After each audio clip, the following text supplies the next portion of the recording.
Project 21 member, publicist, political activist Whitley Yates is joining us now. Whitley, thanks so much for calling in. All right, I would love to hear your thoughts on this. I know we're talking about this girls basketball team, but they forfeited the game. They would have lost their standing then in the tournament, but simply because they don't want to have their girls playing against a biological boy. I think that the team was right, but the truth is that we shouldn't have to forfeit games. They shouldn't have to give up something that they worked so hard and earned in order for them to have that level of equality within sports. The truth is that men should be playing in men's sports while women should be playing in women's sports. This is not a hard or difficult topic, and I'm really disappointed that this had to happen, or this is what had to come, but I'm very proud of that Christian school for standing up for themselves. Very well said. I want to move on to this. A group called Citizens for Sanity put out this ad. It's gone viral. Check it out. Have you ever boarded a plane and thought to yourself, I hope the pilot is a transgender refugee? Have you ever gone to the emergency room and said, I hope my medical team is incredibly diverse? Have you ever moved to a new city and said, I hope the police department hit its equity goals for the year? If your answer to these questions was no, if you just wanted the most qualified candidates for the job, then you are normal. Can't help but chuckle at that one. Deneen, I'll tell you, if I'm in the hospital, wherever I am, I don't care who you are, what you look like, but I want you to be the most qualified person possible. But a lot of people, I guess they're not normal anymore.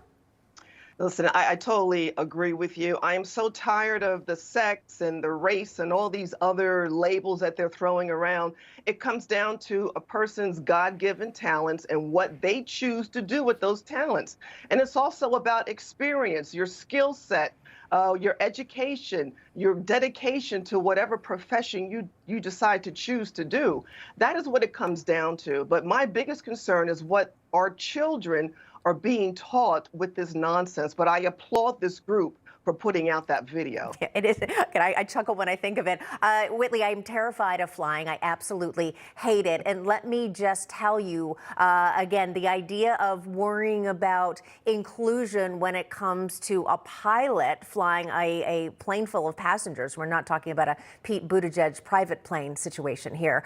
Hey, I want, again, the most qualified candidate, but we're seeing more and more that the focus is on bringing in diversity rather than seeking people who actually have done the proper training for jobs of pilots, medical fields, and beyond. Yeah, you know what? I think that diversity can be a good thing, but we always just focus on race and skin tone when there's diversity of thought. There's differently able people, socioeconomic status. It always seems to focus and fall right back to color and right back to race. And I think what this this ad is really doing, it's almost like red pill content where you're looking at it and you're saying, you know what? At the end of the day, if I'm in trouble or if I need to feel safe, I don't care who's doing it, just show up for me. And I think, as Deneen was saying, just show up, be qualified, have the experience, and do the best job. And I think that as a society is where we need to be. No separate but equal policies over here. All right. Well, Whitley Yates, Deneen Borelli, you both always show up in the best possible way. Thanks for being with us on The Other View. Thank you.